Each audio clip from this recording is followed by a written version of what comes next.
Hello everybody, उम्मीद करती हूँ आप सब लोग बहुत अच्छे होंगे। आप सबकी प्रिपरेशन बहुत अच्छी चल रही होगी। आज का टॉपिक थोड़ा सा डिफरेंट है। आज मैं एक फ़र्स्ट लेक्चर कंडक्ट करने वाली हूँ। मैं थोड़ा सा डिफरेंट तरीके से करूँगी क्योंकि अभी मेरे पास ऐसा कोई सेटअप नहीं है जहाँ पे मैं राइट डाउन कर सकूँ आप लोगों के लिए। Sorry for that. प्लीज़ अभी थोड़े वीडियोज़ के लिए आप वो चीज़ एडजस्ट कर लेना। सून मैं एक वैसा ही प्लेटफॉर्म क्रिएट करूँगी जहाँ पर मैं आपको प्रॉपर तरीके से जैसे लेक्चर डिलीवर होते हैं वैसे करूं। अभी मैं आपको पहले सारी क्लासिफिकेशन शेयर करूंगी जो कहीं ना कहीं किसी ना किसी डिज़ीज़ में पूछी जाती है या फिर कहीं ना कहीं किसी डिज़ीज़ में काम आती है। मैं वो क्लासिफिकेशन शेयर करूंगी। पहले मैं डिक्टेट भी करूंगी, मैं उसको यहाँ पे पेस्ट भी कर दूंगी एंड सेम नोट्स मैं टेलीग्राम चैनल पे भी शेयर करूंगी। उसके बाद हम पीडियाट्रिक्स की रिवीजन शुरू करेंगे। पहले हम क्लासिफिकेशन स्टार्ट करते हैं। मैं डिजीज़ पोर्शन के अकॉर्डिंग आपको बता रही हूँ, फिर हम और जो क्लासिफिकेशंस हैं वो पीडियाट्रिक्स की जो पीडियाट्रिक्स क्लासिफिकेशंस हैं वो हम वहीं पे कवर अप करेंगे। सबसे पहले हम पढ़ते हैं that is Bristol White classification. Bristol White classification that is used for gestational diabetes. अगर कभी भी कोई क्वेश्चन आता है तो आप देख सकते हो कि जो जेस्टेशनल डायबिटीज़ है उसमें कौन सी क्लासिफिकेशन यूज़ होती है। That is Bristol White classification. उसके बाद आपका आता है दैट इज़ पेल्विस। हम टाइप्स ऑफ पेल्विस पढ़ते हैं। एंड्रॉयड पेल्विस हो गया, प्लेटिप्लॉइड पेल्विस हो गया और आर्थ्रोप्लॉइड पेल्विस हो गया। वो क्लासिफिकेशन कौन सी है? That is Caldwell-Molly classification. Caldwell-Molly classification. उसके बाद है आपका दैट इज़ जॉनसन मेथड। जो जॉनसन मेथड है, देखो ये 3 जगह यूज़ होगा। एक है जॉनसन रेजिमेन, एक है जॉनसन मेथड और एक है Johnson classification. This is 3. Johnson McCafe and Johnson regimen is used in placenta previa. Johnson method is used in uterine inversion. And Johnson classification is used in gastric ulcers. Johnson classification, Johnson method and McCafe and Johnson regimen, ये 3 अलग अलग चीज़ें हैं, याद रखना। उसके बाद PCOD के लिए मैंने पहले भी बताया था, दैट इज़ रॉटरडैम क्राइटेरिया हम यूज़ करते हैं PCOD के लिए। उसके बाद हमारा आता है Amsel criteria, that is use for bacterial वैजिनोसिस।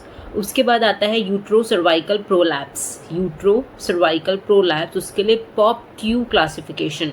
इस पॉप क्यू की फुल फॉर्म क्या है? Pelvic organ prolapse quantification, not qualification, quantification.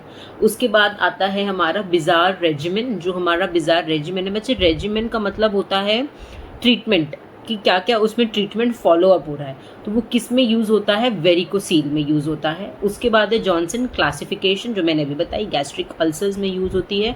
मैककैफे and Johnson regimen, placenta previa. Johnson classification gastric ulcers and Johnson method हमारा होता है यूट्राइन इन्वर्जन में। ये 3 चीज़ें याद रखना। इसके बाद है Lawrence classification, that is used in gastric cancer. Gastric ulcer अलग है, that is Johnson classification. Gastric cancer में लॉरेंस क्लासिफिकेशन यूज़ होती है। टोक्यो गाइडलाइंस ये बच्चों ने सुना होगा, दैट इज़ कोलिसिस्टाइटिस में हमारी यूज़ होती है। बिराड स्कोरिंग, वो हमारी मैमोग्राफी का जो रिजल्ट्स होते हैं हम उसमें यूज़ करते हैं। उसके बाद आता है Mosteller's formula. Mosteller's formula is use in chemo drug calculation. Chemo जो ड्रग हैं, कीमोथेरेप्यूटिक ड्रग्स हैं, उनकी कैलकुलेशन के लिए हम कौन सा फॉर्मूला यूज़ करते हैं? मॉसलर्स फॉर्मूला यूज़ करते हैं। ये थी कुछ मेरे पास क्लासिफिकेशंस जो मैंने एक कंपाइल फॉर्म में लिखी थी। अब हम पीडियाट्रिक्स पे मूव करते हैं। पीडियाट्रिक की जो क्लासिफिकेशंस हैं, मैंने जो PDF शेयर किया बच्चे, उसका जो फर्स्ट पेज है उसी पर लिखी है। सबसे पहले Sillence classification we used in osteogenic imperfecta. अब ऑस्ट्रोजेनिक इम्परफेक्टा का अगर बच्चा आपके पास आता है तो आप कैसे आइडेंटिफाई करोगे? इसका ट्रायड होता है ऑस्ट्रोजेनिक इम्परफेक्टा का। ब्लू स्क्लेरा, मल्टीपल फ्रैक्चर्स होंगे एंड डेफनेस प्रेजेंट होगी। 3 चीज़ें हैं, ट्रायड से याद कर लो। Triad of osteogenic imperfecta, blue sclera, deafness होगा और मल्टीपल फ्रैक्चर्स होंगे बेबी में। उसके बाद West Haven classification, that is use for acute hepatic encephalopathy. Acute hepatic encephalopathy में कौन सा क्लासिफिकेशन यूज़ हो रहा है? West Haven classification. इसमें आप याद रखना, एक्यूट हेपेटिक एनकेफ्लोपैथी में पेशेंट को एक्सटेरियसिस होने लगते हैं। And what is the meaning of asterixis? Flapping hand tremors, एक क्वेश्चन आया था पिछली बार कि आप एस्टेरियाक्सिस चेक कैसे करते हो, तो आप पेशेंट को क्या बोलते हो, एक्सटेंड योर आर्म्स, और आप उसके हाथ जैसे एक्सटेंड होंगे तो फ्लैपिंग हैंड ट्रेमर्स होगा। क्यों हो रहा है, क्योंकि अमोनिया का लेवल हमारे जो ब्रेन सेल्स हैं उसमें बढ़ गया है, इस वजह से हो रहा है। Next we move upon to gross classification, बहुत फेमस है, सब बच्चों ने पढ़ा होगा, that is use in TEF, that is tracheo oesophageal fistula. उसके बाद आता है Sarnat and Sarnat staging, that is used in HIE, that is hypoxemic ischemic encephalopathy. इसमें 3 स्टेजेस होती हैं, that is the question of PGICH, that is post graduate institute of child health. अभी currently पूछा गया था कि हाइपोक्सिमिक इस्चीमिक एनकेफलोपैथी में कौन सी क्लासिफिकेशन यूज होती है, that is Sarnat and Sarnat staging use होती है। उसमें भी 3 अलग अलग स्टेजिंग होती हैं। Next we use in modified Bell's criteria, that we use in necrotizing enterocolitis. Classical sign इसमें देखने को मिलता है नेक्रोटाइजिंग एंटेरोकोलाइटिस में, दैट इज फुटबॉल साइन। कौन सा साइन, फुटबॉल साइन। नेक्स्ट आता है टैनर क्लासिफिकेशन या फिर staging, that we use in SRM, that is sexual maturity rating scale. उसके बाद आता है आपका Becker score and GINA scoring, that we use in asthmatic patients. ठीक है, और जो जीना स्कोरिंग है इसकी फुल फॉर्म है ग्लोबल इनिशिएशन फॉर अस्थमा, माइट भी कभी पूछ ले तो आपको पता होनी चाहिए।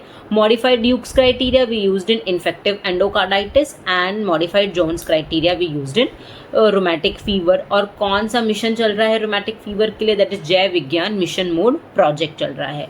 SLICC क्राइटेरिया, ये तो आप SLE से ही याद कर लो, that is systemic lupus erythematosus. Classical sign क्या होता है इसका, बटरफ्लाई शेप रैशेस। उसके बाद आता है Rome criteria, that we used in IBS, that is inflammatory bowel syndrome. उसके बाद आता है आपका कैरोसिन पॉइजनिंग, मेरे नाम के सरनेम से याद कर लेना, गुप्ता स्कोरिंग। उसके बाद आता है आपका Westley scoring, that we use in croup, that is laryngotracheo bronchitis. उसके बाद आपका आता है Marsh Oberhuber classification, that we use in coeliac disease, जिसको हम और क्या बोलते हैं, ग्लूटन सेंसिटिव एंटेरोपैथी। वो उसमें क्या होता है, बच्चे को जो होता है ग्लूटन मना होता है। हमने एक निमोनिक से सबने बहुत फेमस है ब्रो करके, BROW। ये सारी चीज़ें हमें बच्चे को नहीं देनी है, दैट इज बार्ले नहीं देना है, राई नहीं देनी, ओट्स नहीं देना और व्हीट नहीं देना है। क्या दे सकते हैं, कॉर्न दे सकते हैं बच्चे को, राइस दे सकते हैं बच्चे को। और उसके बाद आता है Silverman and Downey scoring. Silverman and Downey scoring अभी जो PGICH का पेपर हुआ था उसमें पूछी गई थी, क्लासिफिकेशन भी पूछी गई थी और ये भी पूछा गया था कि जो प्री टर्म बच्चा है उसमें कौन सा यूज़ होता है और जो पोस्ट टर्म या फिर जो नॉर्मल टर्म बच्चा है उसमें कौन सा यूज़ होता है। मैंने इसको ऐसे ट्रिक से याद किया था, जो प्री टर्म बच्चा होता है उसको चांदी की चम्मच से हम उसको कुछ भी खिलाते हैं, तो प्री टर्म के लिए सिल्वर एंड्रयूसन हो गया, तो टर्म के लिए कौन सा बचा, डाउनी बच गया। उसके बाद grand criteria, that is grand criteria is use for morphine syndrome. Grand criteria is use for morphine syndrome. मैं कुछ सिंड्रोम्स बताऊंगी जिसमें क्लासिकल हार्ट्स मिलते हैं देखने के लिए, दैट इज डिसऑर्डर्स, और उनकी डेथ किस वजह से होती है, मैं उसकी भी एक शॉर्ट वीडियो आपके लिए अपलोड कर दूंगी। ये हो गया सारे के सारे क्राइटेरियाज के लेकर वीडियो कि कौन कौन सा क्राइटेरिया किस किस चीज़ में यूज़ होता है।